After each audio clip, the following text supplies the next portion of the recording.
Chandegra from Dr. Subhash Technical Campus, Junagadh, from Degree Electrical Engineering Department. This video lecture based on signal and system, and unit is Z transform. In previous video lecture, we studied the inverse Z transform, and the method is power series expansion method. So the next example, find the inverse Z transform of x of z equal to z divided by z minus 1 mod z greater than 1. Since the ROC is mod z greater than 1, it is a causal sequence. So we know that for the causal sequence, the denominator polynomial should have maximum power of z on its left. So we can also convert x of z equal to z upon z minus 1 into negative power of z by multiplying and dividing by z inverse.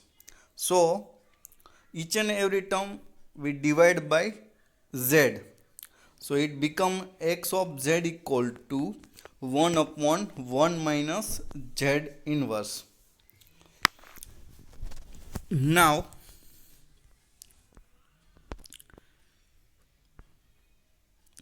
performing the long division, we get z upon z minus 1.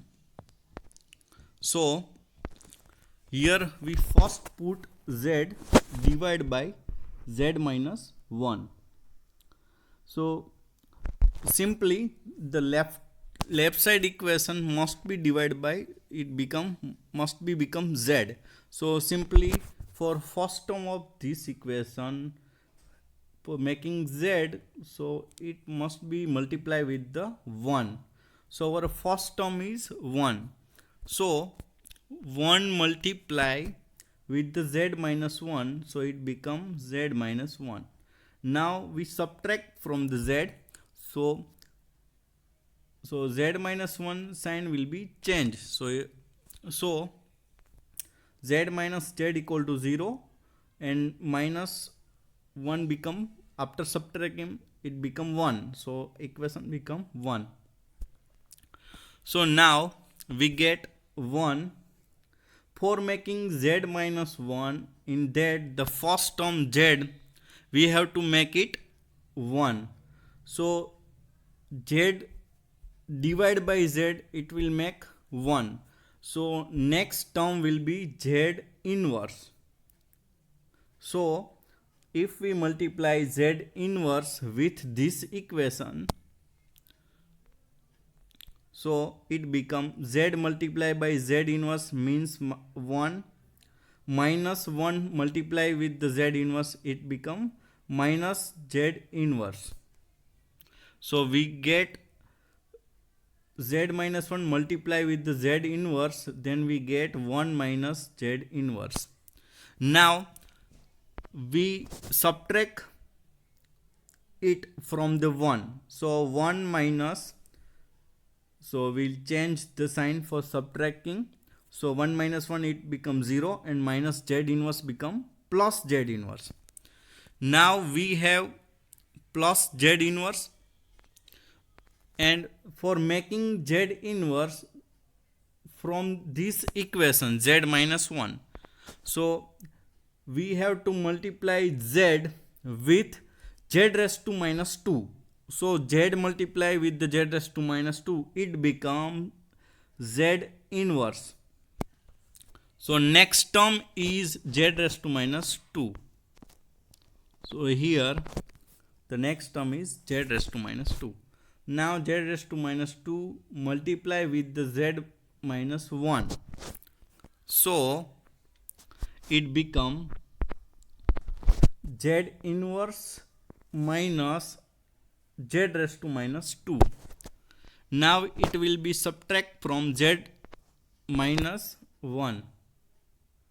So z minus 1 minus z minus 1, so it will be cancel or 0. So minus z raised to minus 2, the sign change, so it becomes z raised to minus 2. Now in left side we have z minus 1, we have to make it z raised to minus 2. So we have to multiply z term with the z raised to minus 3. So it becomes z raised to minus 2. So here the next term is z raised to minus 3. So z raised to minus 3 multiply with the z minus 1, it become z raised to minus 2 minus z raised to minus 3. Now it will be subtract from the z raised to minus 2. So we will change the sign. So z raised to minus 2, z raised to minus 2 becomes 0, and z raised to minus 3 is our answer. It will be continue process. We will stop here. So it will be infinite process, but after getting 4 to 5 terms, we will stop here.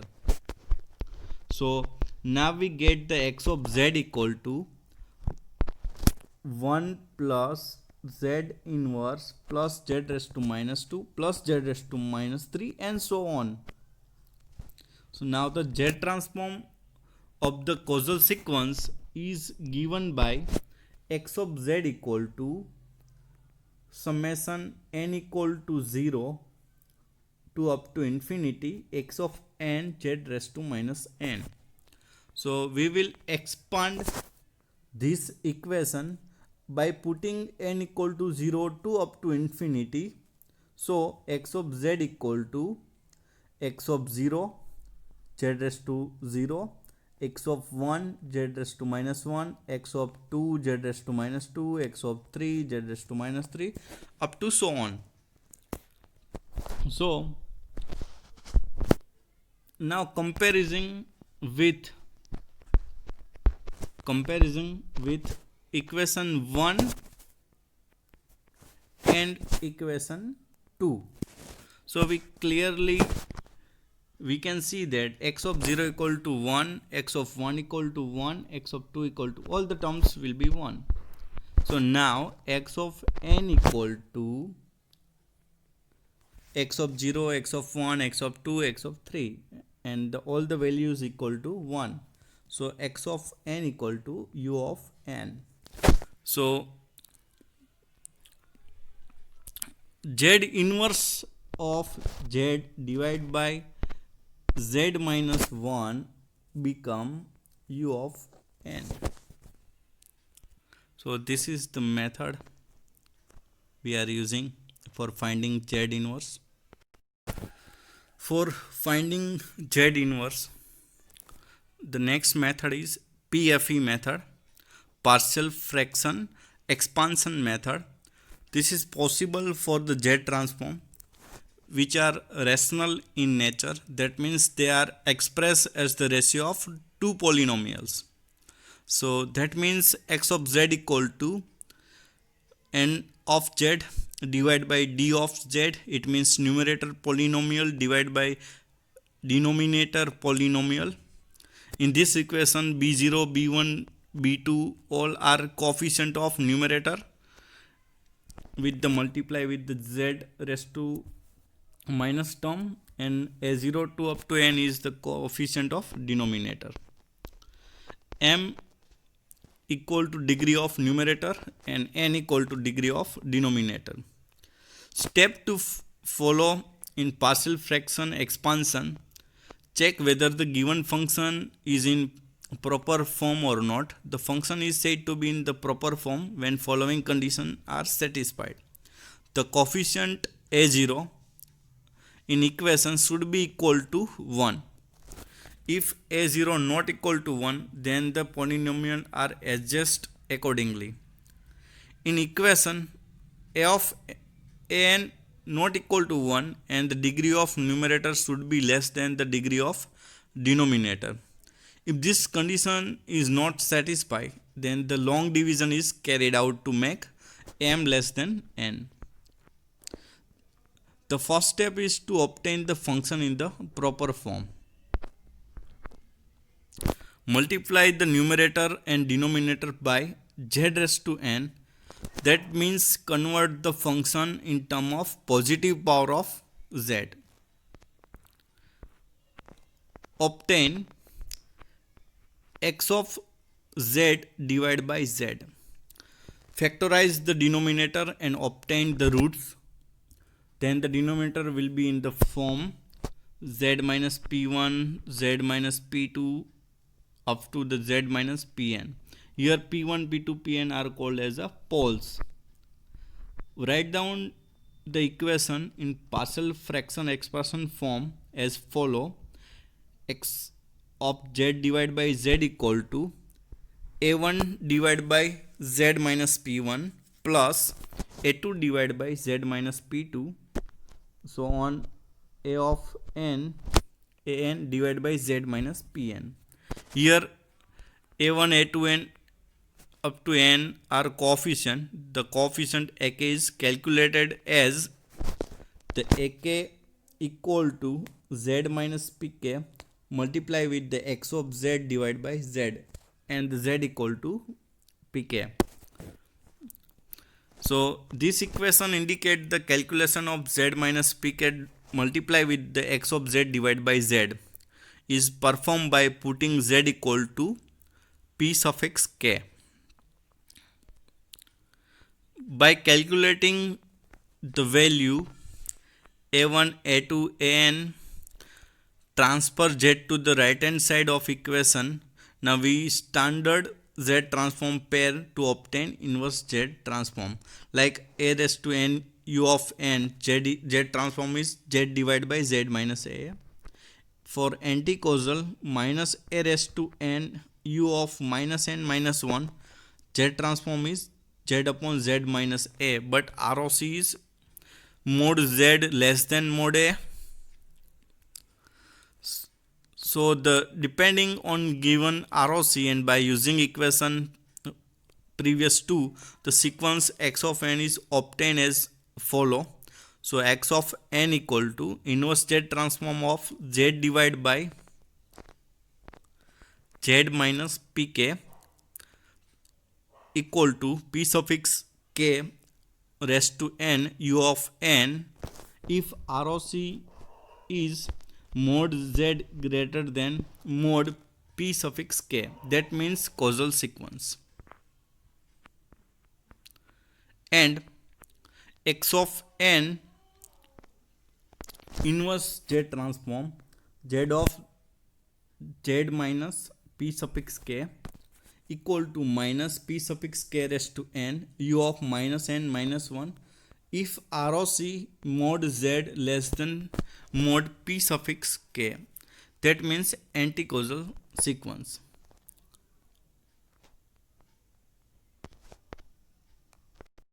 So let's take one example of this method. Obtain inverse z of the following. X of z equal to 1 minus 1 by 2 z inverse divided by 1 minus 1 by 4 z raised to minus 2 and mod z greater than 1 by 2. So as per our method, first we will check whether given function is in the form or not. Here a0 equal to a, okay, it's good. M equal to the highest raised to in numerator equal to z raised to minus 1, it means 1. For n equal to 2, it means denominator z raised to, so it is 2. So here m less than n, the function is the proper form. Now the second term, the given function is x of z 1 minus 1 by 2 z inverse divided by 1 minus 1 by 4 z raised to minus 2, multiplying numerator and denominator by z square. So x of z equal to z square minus 1 by 2z divided by z square minus 1 by 4. Now the step 3, we will obtain the equation of x by z by z. So x by z equal to z in bracket z minus 1 by 2 divided by z square minus 1 by 4. We just common the z from this, so it become, now x of z divided by z equal to z minus 1 by 2. So this z will put left hand side of equal, so it will be in denominator. So x of z by z equal to z minus 1 by 2 divided by z square minus 1 by 4. Now we will obtain the roots of denominator, z square minus 1 by 4. So here z square minus 1 by 4 equal to z square minus 1 by 2 the whole square. So roots are z minus 1 by 2 and z plus 1 by 2.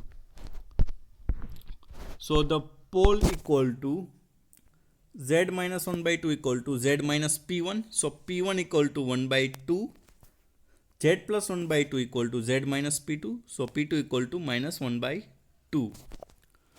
So equation 3 can be written as x by z divided by z equal to z minus 1 by 2 upon z minus 1 by 2 multiply with the z plus 1 by 2. So z minus 1 by 2 and z minus 1 by 2 will be cancelled. So it become 1 divided by z plus 1 by 2. So partial fraction expansion form is x upon x by x of z divided by z equal to a1 divided by z minus p1. So in our equation a1 equal to 1, we do not have to calculate this value. From the our equation is x of z equal to z divided by z plus 1 by 2. So this is the function is causal if mod z greater than 1 by 2. So ROC is mod z greater than 1 by 2. So this given function is causal. Now we will use the standard formula of causal sequence, inverse z transform of z by z minus pk equal to p suffix k raised to n u of n. So our equation x of n equal to minus 1 by 2 raised to n u of n. So it is the z inverse. Now the third method for finding inverse z transform using Cauchy's residue theorem. So let x of z be the function of complex variable z and c be the closed path in the z plane. If the derivative dx of z divided by dz exists on and inside the contour C, and if x of z has no poles at z equal to z0, then this is the direct theorem we have to keep in our mind. So 1 upon 2 pi z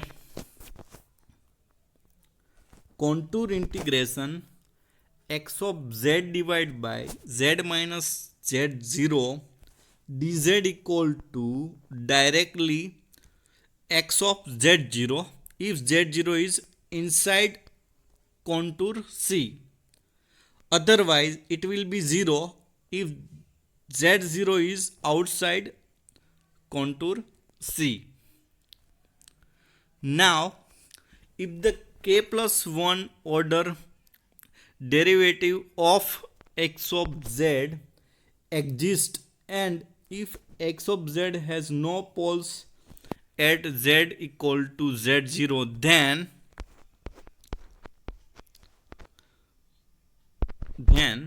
1 upon 2 pi z contour integration x of z z minus z0 raised to k dz equal to So again we have to keep in mind directly the equation, there is no any other method. So it become 1 upon k plus 1 factorial d raised to k minus 1 upon dz raised to k minus 1 x of z, and z equal to z0 if z0 is inside the contour C. Otherwise it will be 0 if z0 is outside contour. This value on right hand side are called as residues of the poles at z equal to 0. Here residues are the value of the function at the particular pole. Now we will discuss how to obtain inverse Z transform using residue theorems. So step to be followed. So first we have to multiply given x of z by z raised to n minus 1. Obtain the residue of x of z multiply with the z raised to n minus 1 using the equation. Again we have to keep in mind this equation. So r suffix z equal to a equal to d raised to m minus 1 upon dz raised to m minus 1 z minus a raised to m divided by m minus 1 factorial x of z multiply z raised to n minus 1 if z equal to a for m greater than or equal to 1. The next step is rz equal to a equal to z minus a raised to square x of z raised to n minus 1 z if z equal to 1 for m equal to 1. And the next is r suffix z equal to a d by dz z minus a raised to square x of z multiply z raised to n minus 1 if z equal to a for m equal to 2. So inverse z of x of z is obtained by adding the residue in step 2 by using this formula directly. So we will get the inverse of z.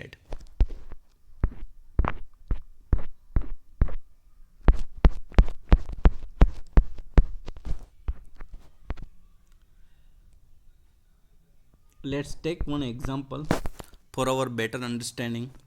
Find the x of n for the given x of z. So x of z is 10z divided by z minus 1 upon z minus 1 multiply with the z minus 2. So the first step is multiply both side of equation by z raised to n minus 1. So our equation become x of z multiply with z raised to n minus 1 equal to 10z multiply with the z raised to n minus 1 divided by z minus 1 and z minus 2. So x of z raised to n minus 1 equal to 10 z raised to n divided by z minus 1 multiply with the z minus 2. So our first step is complete. Now the residue of x of z multiply with the z raised to n minus 1 are obtained as follow. Note that the pole of equation 2 are p1 equal to 1 and p2 equal to 2. So z minus 1 equal to p equal to 1, z minus 2 equal to p2 equal to 2.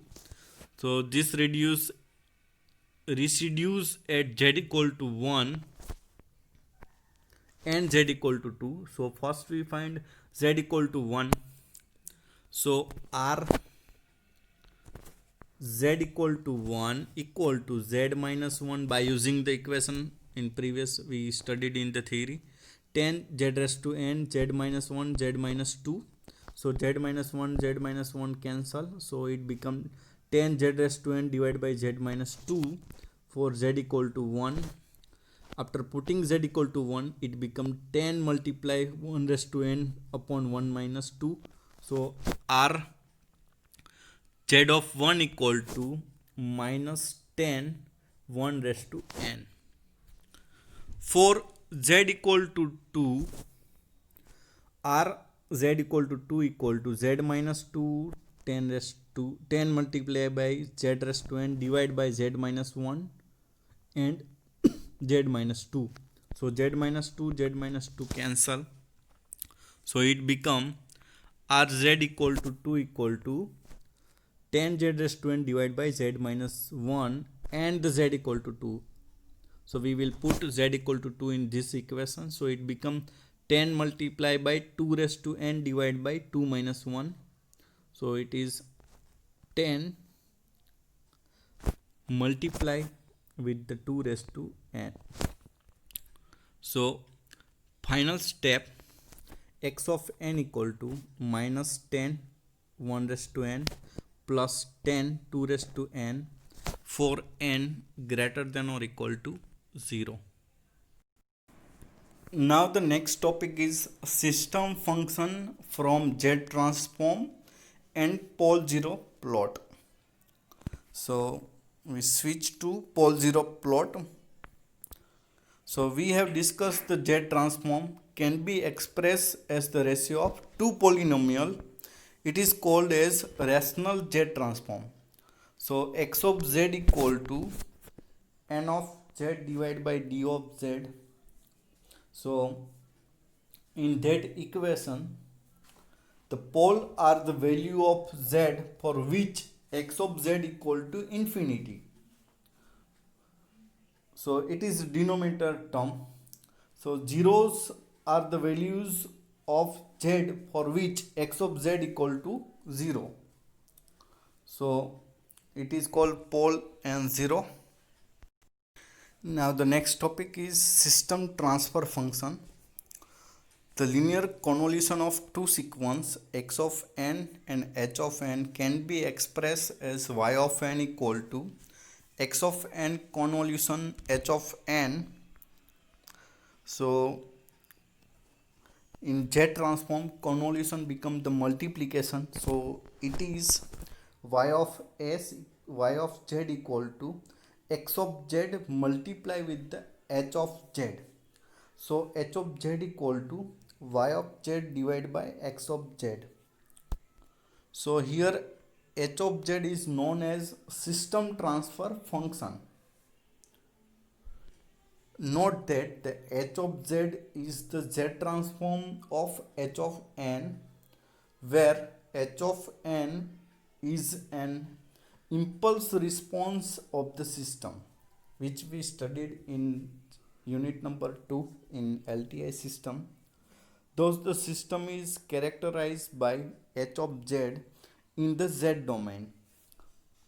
So h of z can be obtained from its difference equation. The LSI linear system invariant system has a rational system function.